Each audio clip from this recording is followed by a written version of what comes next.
The weight of the world. September 12, 1683. Imagine standing on a ridge overlooking Vienna, a city of 200,000 souls, surrounded on every side by the largest Ottoman army assembled in a generation. Nearly 200,000 soldiers. 300 cannons. A siege that had already lasted 60 days. The city's walls are crumbling. Its defenders are starving. Its wells are poisoned. And somewhere beneath your feet, Ottoman sappers are tunneling through the earth, packing gunpowder into chambers designed to blow the last bastions into rubble. Now imagine that you are King John III Sobieski of Poland. You have marched your men for 3 weeks through brutal terrain. You are outnumbered. Your allies arrived late, and some nearly didn't come at all. You have no guarantee of resupply, no certainty of reinforcement, and if you lose this battle, there is quite simply nothing standing between the Ottoman war machine and the heart of Western Europe. That morning, Sobieski looked down at the valley below, turned to his commanders, and gave the order to attack. What happened next is one of the most dramatic reversals in military history. A single cavalry charge, the largest in recorded history, would shatter one of the most powerful empires on earth, rescue a dying city, and rewrite the balance of power in Europe for centuries to come. But this story does not begin with a charge. It begins, as most catastrophic wars do, with ambition, and a world that had convinced itself the worst could never happen. The Ottoman Colossus. To understand why the Siege of Vienna in 1683 mattered so profoundly, you need to understand what the Ottoman Empire was at that moment in time. This was not a rising power. This was an established superpower, the dominant military and economic force from the Persian Gulf to the gates of Central Europe, from the Black Sea to the shores of North Africa. For more than 200 years, the Ottoman Empire had been expanding outward with a consistency and ferocity that left European rulers in a state of perpetual anxiety. Constantinople, the jewel of the Christian world, had fallen in 1453. The Balkans had been absorbed. Greece, Serbia, Bulgaria, Romania, all had come under Ottoman dominion. By the late 1600s, the empire stretched across 3 continents and controlled the most important trade routes connecting east and west. The Ottoman military was, by any measure of the age, extraordinary. The Janissaries, the elite infantry corps recruited as children and trained from youth, were among the most disciplined soldiers in the world. The Ottoman artillery was state-of-the-art. The cavalry was vast and experienced. And the empire had a long institutional memory of how to conduct sieges, how to organize massive campaigns, and how to turn the grinding weight of superior numbers into eventual victory. 2 things are important to understand about Ottoman military ambition in this period. First, Vienna was not simply a strategic target. It was a symbol. Vienna was the capital of the Habsburg Empire, the Holy Roman Emperor's seat of power, the spiritual and political center of Catholic Europe. To take Vienna was to break the back of European resistance to Ottoman expansion. It was, in the minds of Ottoman leadership, the key that would open the rest of the continent. Second, this was not the first time the Ottomans had tried. In 1529, more than a century and a half earlier, Sultan Suleiman the Magnificent had marched on Vienna with an army that dwarfed anything Europe had ever seen. He had swept through Hungary, shattered the forces of King Louis II at the Battle of Mohacs, and driven all the way to Vienna's walls. But the siege had faltered. The city held. And Suleiman had retreated, leaving behind a burning trail of frustration and an unfulfilled ambition that would echo through Ottoman strategic thinking for generations. The memory of 1529 was alive in 1683. And the man determined to finish what Suleiman had started was one of the most consequential, and in many ways most fascinating, figures of the 17th century. His name was Kara Mustafa Pasha. The Grand Vizier. Kara Mustafa Pasha was not the Ottoman Sultan. That position belonged to Mehmed IV, a man whose interests ran more toward hunting than governance, and who had effectively delegated the running of the empire to his Grand Vizier. In the Ottoman system, the Grand Vizier was the second most powerful man in the empire, and in practice, given Mehmed's disengagement, Kara Mustafa was the most powerful man in the empire. He commanded its armies, directed its foreign policy, and controlled its vast bureaucracy. He was, by all accounts, a man of extraordinary capability and extraordinary vanity. Contemporary accounts describe him as intelligent, strategic, decisive, and consuming with personal ambition. He had risen through the Ottoman system through a combination of military talent and shrewd political maneuvering. He had connections at the highest levels of the court. He had, in short, everything a man needed to be dangerous. And Kara Mustafa wanted Vienna, not just for the empire, for himself. A Grand Vizier who delivered Vienna to the Ottoman Empire would be the most celebrated military leader since Suleiman the Magnificent. He would be immortalized. He would be untouchable. The conquest of Vienna was, in Kara Mustafa's mind, his destiny. To get there, he needed a pretext, and one fell conveniently into his lap. Hungary, in the 1670s, was in chaos.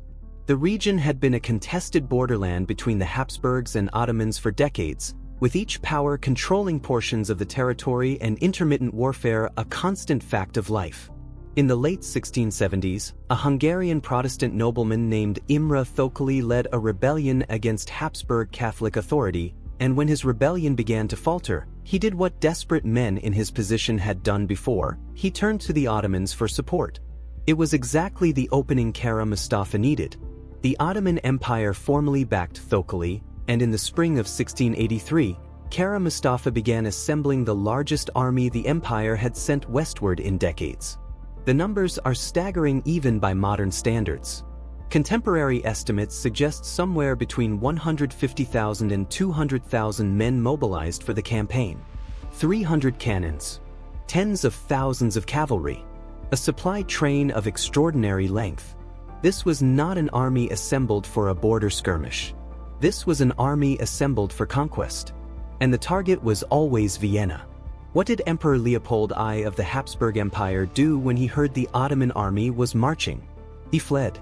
It is one of the less glorious moments in Habsburg history, and court historians of the time went to considerable lengths to soften its edges. But the fact is that Leopold I, facing the advance of an Ottoman force he knew he could not immediately resist, evacuated Vienna in July 1683 and retreated westward to Linz, taking much of the court with him. He left behind a garrison of roughly 15,000 soldiers under the command of a capable but dramatically outnumbered military engineer named Ernst Rüdiger von Starhemberg, and a civilian population that was, depending on who you believe, either stoically defiant or quietly terrified. Probably both. The siege. The Ottoman army arrived before Vienna on July 14, 1683. What the inhabitants of the city saw from their walls must have been genuinely overwhelming. The Ottoman camp, sprawling across the flat plains south and west of the city, was in some accounts more like a city itself than a military encampment. It stretched for miles. It had its own markets, its own administrative infrastructure, its own hierarchy of tents, from the humble canvas shelters of common soldiers to the elaborate pavilions of senior commanders, and at the center, Kara Mustafa's own tent, which by contemporary accounts was an extraordinary structure, hung with silk and furnished with treasures accumulated from years of military campaigns. The scale of it was designed to intimidate, and it worked. But intimidation alone does not take a fortified city. For that, you need siege warfare, and siege warfare in the 17th century was a slow, grinding, brutal process. The Ottoman approach to Vienna was methodical. Rather than attempting direct assault on the walls, which would have been extraordinarily costly, Kara Mustafa chose to dig. Trenches zigzagged toward the city walls in a pattern that military engineers of the era would have recognized immediately. Approach trenches, designed to bring the siege lines closer to the fortifications while providing cover from defensive fire. And beneath the ground, the sappers worked, tunneling toward the walls, packing the tunnels with gunpowder, and creating what were essentially enormous underground bombs that, when detonated, would blow gaps in the stone and open pathways for assault troops. This was known as mining, and it was one of the most terrifying aspects of 17th century siege warfare. The defenders knew the tunnels were being dug. They could sometimes hear them. They dug counter-tunnels, tried to intercept and collapse the Ottoman works, and occasionally succeeded. But over 60 days of siege, the mining inexorably advanced. The walls crumbled under explosion after explosion. The bastions, the projecting angular fortifications designed to provide overlapping fields of fire, were damaged and partially destroyed. Inside Vienna, conditions deteriorated rapidly. Food supplies dwindled. Disease spread. The garrison, already thin for a city of this size, suffered casualties it could barely afford. Ernst Rudiger von Starhemberg, who would emerge from this siege as a genuine hero, kept his men fighting with a combination of iron discipline and personal example.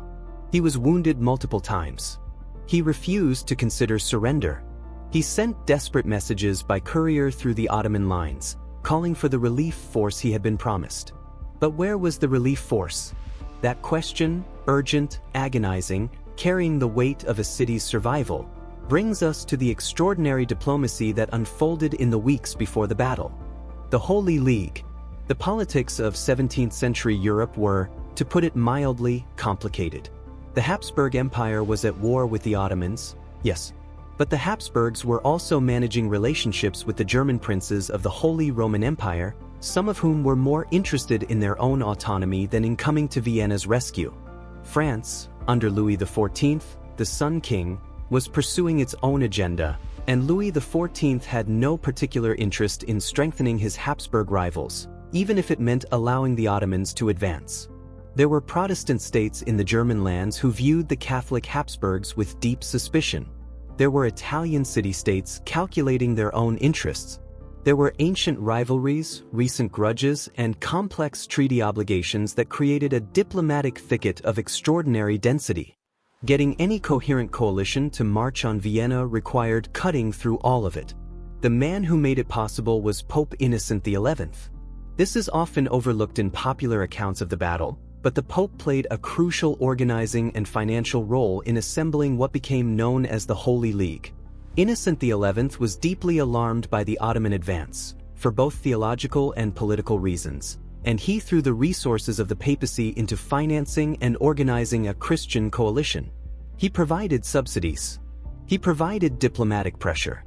He worked the courts of Europe with a persistence and energy that historians of the period find genuinely remarkable. And crucially, he helped broker an agreement with the one ruler who had both the military capability and the personal motivation to lead a relief force to Vienna, John III Sobieski, King of Poland. Sobieski was, by 1683, already a legendary military commander. He had spent much of his career fighting the Ottomans and their Tatar allies on Poland's southeastern frontier, a border that was essentially in constant low-grade conflict throughout the mid-17th century. He had won major victories against enormous odds. He was revered by his soldiers and respected and feared by his enemies. He had, in short, done this kind of fighting before. But leading a relief force to Vienna was not a straightforward decision. It required leaving Poland's own borders exposed. It required a formal military alliance with the Habsburgs, historically Poland's rivals, that would have to be negotiated quickly and carefully. It required convincing the Polish nobility, who had considerable constitutional power, to obstruct military campaigns they didn't like, to support an expensive expedition into the heart of Central Europe. Sobieski pulled it off. The treaty between Poland and the Habsburgs, negotiated in March 1683, committed both parties to mutual defense. And through the summer, as the Ottomans advanced and Vienna came under siege, Sobieski assembled his army and marched south and west. He was joined by contingents from the German princes, Bavaria, Saxony, Franconia, organized under the general command of Duke Charles of Lorraine, a capable and experienced military commander who would serve as a crucial partner in what followed. The combined relief force eventually numbered somewhere around 65,000 to 80,000 men, vastly outnumbered by the Ottoman besieging army, but experienced, motivated, and led by one of the finest military minds in Europe. The race to Vienna was on, and time was running out. The march. To appreciate what Sobieski's army accomplished in the weeks before the battle, you need to appreciate the geography. Poland is not next door to Vienna. The relief force had to cross the Carpathian Mountains, not a trivial undertaking for an army of tens of thousands of men with artillery, supply wagons, and cavalry horses. The roads were often poor, sometimes non-existent. The summer of 1683 was wet, which turned tracks to mud. The supply situation was challenging. The coordination between the Polish contingent and the German forces required constant communication across language barriers and command structures that were not always perfectly aligned. And every day that passed was another day of the siege. Another day of starvation inside Vienna. Another day of Ottoman miners tunneling beneath the walls. By early September, the situation inside Vienna was desperate in a way that word cannot fully capture. Contemporary accounts from defenders describe men who had not slept properly in weeks. Garrison soldiers fighting on minimal rations, their numbers thinned by casualties and disease. The walls of the city, once formidable, were in ruins in several places. On September 4th, a massive Ottoman mine detonated beneath the Lobel Bastion, one of the key defensive structures on the city's western face, and blew an enormous gap in the wall. Hand-to-hand fighting filled the breach. The defenders held, barely, but the message was clear. Vienna had days, not weeks. Starhemberg sent a final message through the lines. The city could not hold past September 12th. On September 11th, Sobieski's relief force reached the Kahlenberg, a ridge overlooking Vienna and the Ottoman encampment from the northwest. That night, the Allied commanders held their council of war. The plan was breathtaking in its ambition and its risk.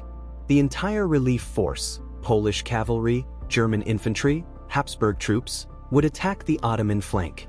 They would descend from the Kahlenberg, traverse difficult wooded terrain, deploy into battle formation, and then, when the moment came, unleash the cavalry in a charge designed to shatter the Ottoman center. The problem was that no cavalry charge in history had ever been attempted on this scale. The question was not whether the charge could succeed.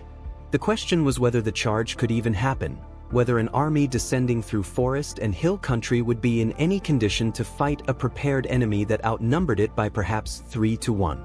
Sobieski believed it could, and on the morning of September 12th, with Vienna's church bells audible across the valley, his men began their descent. The Battle of Kahlenberg, the morning of September 12th, began with a mass. It is a detail that historians note almost in passing, but it is worth sitting with for a moment. Before the battle that would decide the fate of Europe, John III Sobieski knelt on the Kahlenberg Ridge and served, or rather attended, a Catholic mass celebrated by Marco di Aviano, the Capuchin friar who had become the spiritual touchstone of the Holy League campaign. Sobieski then blessed his troops, issued his final orders, and watched as the Allied army began its movement down the hillside. The terrain was terrible for military operations. The Vienna woods, the forested hills northwest of the city, are not a gentle landscape. The slopes are steep, the ground is broken, and moving tens of thousands of men with horses, artillery, and equipment through it without breaking formation required extraordinary discipline. The Ottoman forces watching from below, and they were watching, would have seen the Allied army emerge from the treeline in fragmented, disorganized-looking columns. This was exactly what Kara Mustafa needed to see, and he made a decision that historians have argued about ever since. He divided his forces. A significant portion of the Ottoman army continued prosecuting the siege of Vienna, pressing the advantage against Starhemberg's crumbling garrison, trying to finish the job before the relief force could intervene. The rest turned to face the Allied descent. Was this the right decision? Some historians argue that Kara Mustafa should have immediately pulled all his forces from the siege and concentrated everything against the relief army. A united Ottoman force of 150,000 plus, attacking the Allied army as it emerged from difficult terrain, might well have destroyed it before it could properly deploy. Others argue that abandoning the siege entirely, surrendering the 2 months of work, the tunnels, the artillery positions, the psychological advantage, was simply not a viable option for a commander of Kara Mustafa's temperament and ambitions. Whatever the reasoning, the decision to divide his forces was a fatal error. The Battle of September 12th unfolded in stages across the rolling terrain between the Kahlenberg and the city walls. Duke Charles of Lorraine and the German forces moved on the Allied left, pressing through difficult ground against Ottoman resistance that was fierce but increasingly strained. The fighting was brutal, close, grinding, the kind of infantry combat that breaks men's bodies and spirits. But the German forces pushed forward, steadily establishing the battle's flanks and anchoring the Allied line. In the center, more German and Habsburg troops engaged the Ottoman force facing them, trading volleys of musket fire and artillery, drawing Ottoman attention and resources. And on the Allied right, holding back, watching, waiting for the perfect moment, was Sobieski with his Polish cavalry. And with them, the Winged Hussars. The Winged Hussars. Before we reach the charge itself, we need to talk about the Winged Hussars, because without understanding what they were, you cannot understand why what they did was so extraordinary. The Polish Winged Hussars, Husaria in Polish, were the elite heavy cavalry of the Polish-Lithuanian Commonwealth, and they were unlike anything else on the European battlefield of their era. In a period when cavalry was moving toward lighter, faster, more flexible formations, the Hussars went the other direction. They were heavy, they were armored, and they were terrifying. The visual impression was deliberate. Each Hussar rode a large, powerful horse, carefully bred and trained. The rider wore a cuirass, a breastplate and backplate of articulated steel, along with full arm armor, thigh guards, and an ornate helmet. They carried a long lance, the copia, reaching up to 6 meters in length, which on impact could punch through almost any armor of the period. They carried sabers, pistols, and in many cases a curved sword specifically designed for fighting in tight formation. But what gave the Winged Hussars their name and their legend were the wings. Mounted on a frame attached to the back of the armor or the saddle, rising above the rider's shoulders, were elaborate constructions of eagle or ostrich feathers arranged to look like the wings of a great bird. The exact purpose of these wings is debated by historians. Some argue they were purely psychological, designed to make the Hussars look otherworldly and terrifying to enemies, and to create a rushing, rustling sound when the cavalry charged at speed. Others suggest they had a practical function, designed to deflect the ropes that steppe cavalry would throw to unseat riders. Whatever their origin, the effect was undeniable. A line of Polish Winged Hussars advancing at speed, 2,000 men in formation, wings rising, lances leveled, hooves thundering across the ground, was one of the most spectacular and terrifying sights available to the 17th century battlefield. Contemporary accounts from soldiers who faced them describe something close to paralysis. The image was that of something not quite human bearing down on you at lethal speed. For most of September 12th, the Hussars waited. Sobieski held them back deliberately. He watched the battle develop. He watched the German and Habsburg forces grind forward on the left and center. He watched the Ottoman forces, still divided, still half-committed to the siege of Vienna, scrambling to respond to threats from multiple directions. He watched the Ottoman lines thin and stretch as the afternoon wore on. And sometime around 5 o'clock in the evening, he judged that the moment had come. He turned to his commanders. He gave the order, and approximately 3,000 Winged Hussars, along with supporting cavalry totaling perhaps 18,000 to 20,000 riders, began their charge down toward the Ottoman camp. The charge. 18,000 cavalry, moving at speed, descending from the hills above Vienna, in the late afternoon of September 12, 1683. To call it a charge is almost to undersell it. This was a tide, a physical, kinetic force of extraordinary power. The ground shook. The noise, hoofbeats, trumpets, the rush of wings, the thunder of thousands of horses accelerating toward a single point, was described by witnesses as like the sound of the world ending. The Ottoman forces in the charge's path saw it coming. Of course they did. There was no hiding it. And what the accounts tell us, from Ottoman sources as well as Christian ones, is that for many soldiers in the line, the sight of the Winged Hussars descending was simply too much. Units broke before contact was even made.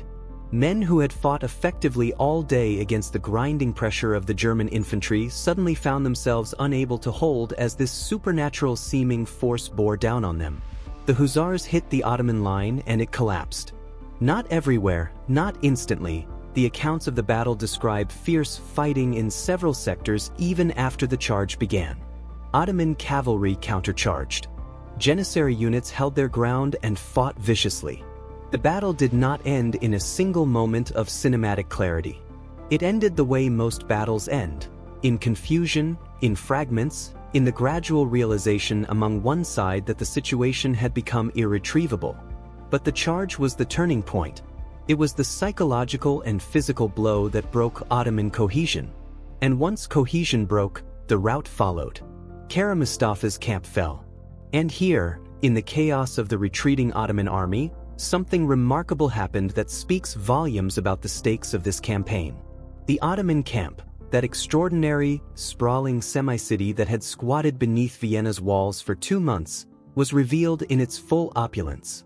Gold, silver, weapons, horses, supplies beyond counting, rugs, silks, and exotic goods from across the empire, hundreds of prisoners, and, most famously, enormous quantities of coffee beans, which according to one of the more charming footnotes of this story contributed directly to the establishment of Vienna's legendary coffeehouse culture. But Kara Mustafa did not wait to watch his camp being looted. He fled south with the remnants of his army. And when word of the disaster reached Constantinople, the scale of the defeat, the loss of the camp, the abandonment of the siege, the Ottoman court's response was swift and merciless. Kara Mustafa was executed by strangulation in Belgrade on December 25, 1683. His head was sent to Constantinople in a velvet bag. The man who had dreamed of immortality through the conquest of Vienna was dead before the year was out. And Vienna stood. The aftermath, the Battle of Kahlenberg, sometimes called the Battle of Vienna, did not end the Ottoman-Habsburg conflict. History rarely works that neatly. The war that followed, known as the Great Turkish War, ground on for another 16 years, finally concluding with the Treaty of Karlowitz in 1699. And that treaty is where you begin to see the true magnitude of what happened on September 12, 1683. Under the Treaty of Karlowitz, the Ottoman Empire ceded Hungary to the Habsburgs, a Hungary that had been under Ottoman control or influence for the better part of 150 years. It ceded Podolia to Poland. It ceded Azov to Russia. It recognized Transylvania as a Habsburg possession. It was, in short, an enormous territorial rollback, the largest the Ottoman Empire had experienced in 2 centuries. The empire that had been expanding steadily westward for 250 years was now contracting. And the Treaty of Karlowitz marked the beginning of what would become an accelerating and irreversible decline. The Battle of Vienna, and the Great Turkish War that it initiated, broke the psychological mystique of Ottoman invincibility. For 2.5 centuries, the Ottoman military had been the most feared force in the world. They had taken Constantinople. They had shattered the best armies of Hungary and Persia. They had swept across North Africa and deep into Central Europe. The idea that the Ottomans could be defeated, truly defeated, not just delayed, was something European commanders had found difficult to fully believe in. After September 12, 1683, they believed it. This had consequences that reverberated through the next century and a half of European history. The Habsburg Empire, freed from the existential Ottoman threat on its eastern flank, became more confident, more aggressive, and more powerful. Central European states that had been buffer zones in the Ottoman-Habsburg conflict began to develop and consolidate. Poland, ironically, given that it was Sobieski's moment of greatest glory, would face its own existential crises within a generation, partitioned out of existence by its neighbors by the end of the 18th century. The balance of power in Eastern Europe shifted dramatically and permanently, and the Ottoman Empire began the long, slow, agonizing process of contraction that would continue until the empire's final dissolution in the 20th century. The story of the sick man of Europe, the term applied to the crumbling Ottoman state in the 19th century, has its roots in the events of 1683. The trajectory changed at Vienna. Vienna today is one of the great cities of Europe. Its coffeehouses, those institutions that, by tradition if not certain fact, trace their origins to the beans left behind in Kara Mustafa's camp, are still thriving. Its Baroque architecture, much of it built in the confidence that followed the Ottoman defeat, speaks to the prosperity and security that took root after 1683. It is a city that has, largely, forgotten the siege, the way cities do when centuries separate them from existential crisis. But the echoes of that day run deeper than coffee and architecture. The Treaty of Karlowitz, which ended the Great Turkish War in 1699, established the framework for Habsburg dominance in Central Europe that would persist until the First World War. It created the map of the Balkans that would generate conflict for the next 2 centuries, conflicts whose reverberations, arguably, are still felt today in the regions that Ottoman withdrawal left reconfigured and contested. The Battle of Vienna accelerated the European self-conception as a coherent civilization with shared interests, an idea that would develop, slowly and imperfectly, into the broader European identity. The notion of a Christian Europe defending itself against external threat, whatever the limitations and distortions of that framing, gained new force from September 12, 1683. And the Winged Hussars themselves, those astonishing, impractical, glorious, feathered warriors, became a symbol not just of Polish military history but of something harder to define. The idea that courage and audacity, even against overwhelming odds, can change the world. History is full of moments where the powerful crush the weak, where numbers win, where the outcome seems inevitable in retrospect. The Battle of Vienna is a reminder that this is not always true. Sometimes, a ridge in the Vienna woods at 5 o'clock in the afternoon, a mad cascade of wings and lances descending toward a camp that should have been unassailable. Sometimes, that is enough. The echoes of that single decision, to charge, to commit, to trust the moment, shaped the next 3 centuries of European history. And standing on the Kahlenberg today, looking down toward the city that came so close to falling, it is possible to hear them still. The Battle of Vienna, September 12, 1683, was not the end of Ottoman power or the end of conflict in Central Europe. History doesn't offer clean endings. But it was a turning point of genuine magnitude, the moment when the long Ottoman advance was definitively reversed, when a city that should have fallen did not, and when a cavalry charge no military textbook would ever recommend somehow shattered one of the world's great empires. Kara Mustafa wanted immortality. He got it, but not the kind he imagined. John III Sobieski wanted to save Vienna. He did. Ernst Rudiger von Starhemberg wanted to hold the walls until relief came. Against all reason, he held them. And somewhere in that web of ambition and desperation and faith and stubbornness, Europe's history took a turn that none of the participants could fully have understood. That is what great battles do. They are not simply military events.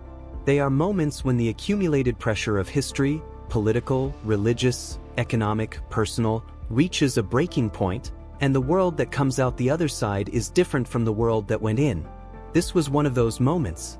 And the wings are still rising, somewhere in the late afternoon air above Vienna, thundering down a slope that history has never quite forgotten.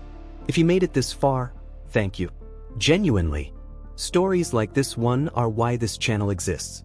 History is full of moments like September 12, 1683, moments that changed everything, that hang by the thread of a single decision, that involve real people facing impossible odds. If that kind of history moves you the way it moves me, subscribe. Every video we make is built the same way: deep research, careful storytelling, and a determination to tell history the way it actually was: complicated, human, and far more dramatic than any fiction. Leave a comment below with the battle, the event, or the forgotten figure you want covered next. This community helps shape what we explore. And if you found this video valuable, share it. The best way to grow this channel is through you. We'll see you on the next one.